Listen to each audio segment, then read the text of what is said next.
السلام علیکم ورحمۃ اللہ وبرکاتہ۔ بسم اللہ الرحمن الرحیم، نحمدہ ونصلی علی رسولہ الکریم، اما بعد۔ الحمدللہ، ہماری یہ سہ روزہ مشاورتی اجلاس کی آخری اور عمومی نشست ہے۔ اس میں کئی اہم فتنے جو دور حاضر میں اپنے باطل کو پھیلا رہے ہیں، اپنی غلط چیزوں کو پھیلا رہے ہیں، اس تعلق سے گفتگو ہوئی، باتیں ہوئی، ان کا بس اجمالی خاکہ آپ حضرات کے سامنے پیش کرنا ہے۔ ہماری پہلی نشست جو ہے انکار حدیث کے تعلق سے تھی۔ فتنہ انکار حدیث کا مطلب یہ ہے، ہم لوگ عام طور پر سمجھتے ہیں کہ بس جو ڈائریکٹ انکار کرے، حدیث کو نہیں مانتے، اسے منکر حدیث کہیں گے۔ لیکن اگر ہم مارکیٹ میں نکلیں گے تو تمام منکرین حدیث یہ کہتے ہیں کہ ہم حدیث کو مانتے ہیں۔ جب کوئی بھی منکر حدیث ہمیں ملتا ہے اور ہم اس سے پوچھتے ہیں کہ آپ حدیث کو مانتے ہیں نہیں مانتے، تو وہ یہی کہتے ہیں کہ ہم حدیث کو مانتے ہیں۔ پھر ہم اگلا ایک سوال یہ کرتے ہیں، کیا آپ حدیث کو وحی مانتے ہیں، اللہ کا پیغام مانتے ہیں؟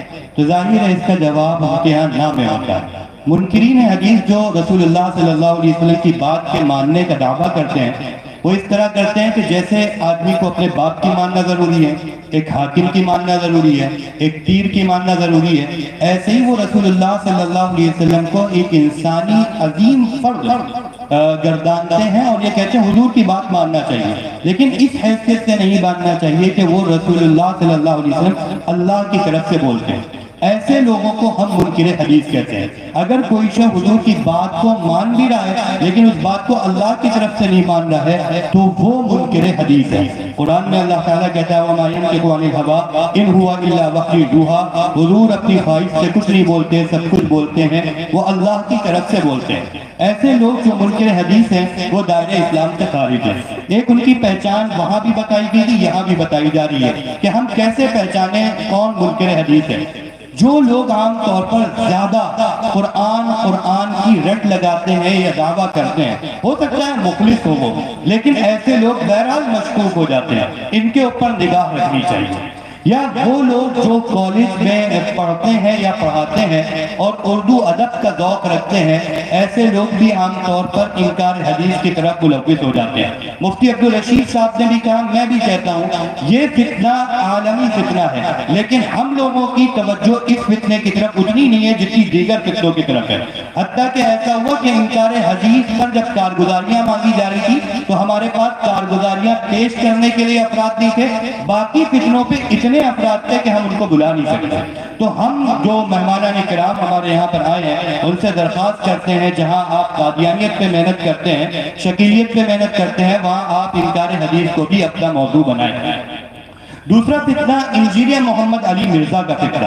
انجینئر محمد علی مرزا وہ لوگوں کو اسلاف سے، بزرگان دین سے اور پچھلے تمام لوگوں سے کاٹ کر یہ دعوت دیتا ہے کہ میں حق ہوں اور میں نہیں صحیح دین کو سمجھا، مجھ سے پہلے دین کو کسی نے نہیں سمجھا۔ یہ اس کی بنیادی دعوت ہوتی ہے۔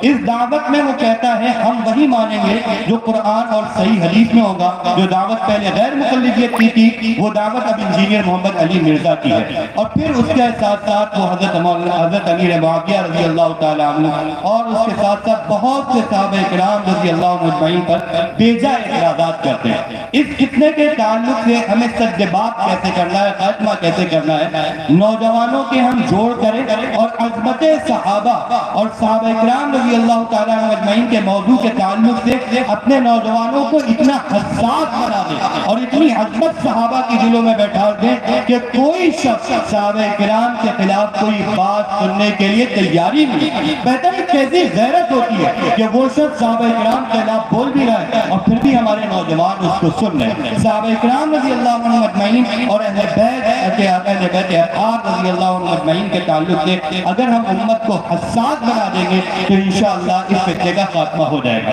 تیسرا فتنہ ہمارا تھا شکیلیت کا اور گوہر شاہیت کا، یعنی تیسری اور چوتھی نشست تھی۔ شکیل دربھنگہ کے رہنے والا ایک شخص ہے، شکیل کو حضرت حافظ اقبال صاحب نے کہا تھے شکیلی فتنہ نہ کہا جائے، شکیل خانی فتنہ کہا جائے یا شکیلی قادیانی، یعنی جیسے پہلے مرزا غلام احمد قادیانی ہے نبوت کا دعویٰ اور مسیحیت کا دعویٰ کیا تھا، یہ براہ راست نبوت کا دعویٰ نہیں کرتا لیکن مسیحیت کا دعویٰ یعنی اپنے آپ کو حضرت عیسیٰ علیہ السلام کہتا ہے اور اس کے ذمہ میں وہ گویا کہ نبوت کا بھی دعویٰ کرتا ہے۔ یہ فتنہ بھی جس طریقے سے قادیانی دار اسلام سے خارج ہے، پوری اس وقت ہندوستان کے تمام علماء کا متفقہ فیصلہ ہے کہ یہ فتنہ بھی دائرہ اسلام سے خارج ہے۔ یہ لوگ کن پر محنت کرتے ہیں؟ یہ لوگ کالج کے اسٹوڈنٹ پہ محنت کرتے ہیں، اسی طریقے سے جو تبلیغی جماعت سے ہمارے افراد جوڑتے ہیں ان پر محنت کرتے ہیں۔ اب ان کی صورتحال یہ ہے کہ اب یہ لوگ بریلویت میں بھی محنت کرنے لگے ہیں۔ ہمیں ایسے لوگوں پر جو لوگ بہت زیادہ دجال کا یا بہت زیادہ حضرت عیسیٰ کا، بہت زیادہ حضرت مہدی کا تذکرہ کرتے ہیں، ہمیں ایسے لوگوں پر نگاہ رکھنی چاہیے۔ اگر کوئی ان کی بات خلاف شرع نظر آئے تو ہمیں اپنے علماء کو اس کی رپورٹ پیش کرنی چاہیے۔ ان کا سد جواب کیسے ہو؟ طریقہ کار یہ ہے کہ ہم حضرت عیسیٰ کی، حضرت مہدی کی صحیح علامتیں اپنی عوام تک پہنچا دیں۔ جب صحیح بات ہم پہنچا دیں گے تو انشاءاللہ وہ غلط چیزوں سے محفوظ رہیں گے۔ اسی طریقے سے گوہر شاہیت کا فتنہ، گوہر شاہی نے بھی مہدی ہونے کا دعویٰ کیا ہے، ریاض احمد گوہر شاہی نے۔ یہ لوگ جاہلوں میں کام کرتے ہیں، عام طور پر وہ لوگ جو قبرستان میں رہتے ہیں، جو درگاہوں اور مزاروں پہ رہتے ہیں ان میں کام کرتے ہیں۔ ہمیں وہاں پر ان کا اور شکیلیت کا رد کرنے کا ایک ہی طریقہ ہے کہ حضرت عیسیٰ حضرت مہدی کی صحیح علامات ہم بتا دیں، انشاءاللہ یہ فتنہ خود بخود ختم ہو جائے گا۔ اسی طریقے سے ہماری آج کی جو صبح کی نشست تھی یعنی 5ویں نشست، اس میں قادیانی فتنہ زیر بحث تھا۔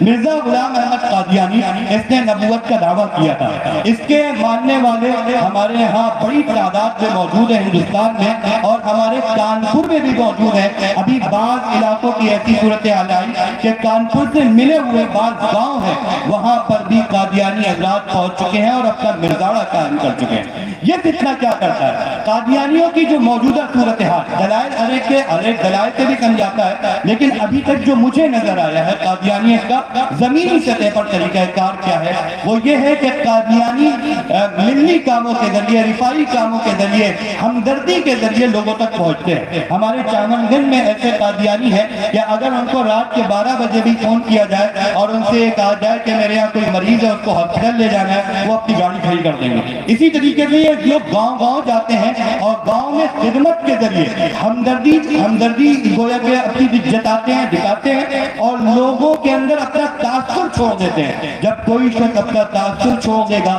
تو ظاہر ہے متاثر جس سے آدمی ہو جائے گا اس کی ہر بات قبول کرنا آسان ہو جاتا ہے۔ تو اس طریقے سے یہ لوگ محنت کرتے ہیں۔ ان کے سد جواب کے لیے ہمیں جہاں پر علمی دلائل کی ضرورت ہے، میدان عمل میں اترنے کی ضرورت ہے، اسی طریقے سے ہمارے اندر خدمت کا جذبہ ہونا چاہیے کہ ہم ان پسماندہ علاقوں میں جائیں جہاں پر غریب لوگ رہتے ہیں، ان سے اپنے رابطے بڑھائیں، ان میں کبھی کوئی چیز تقسیم کریں۔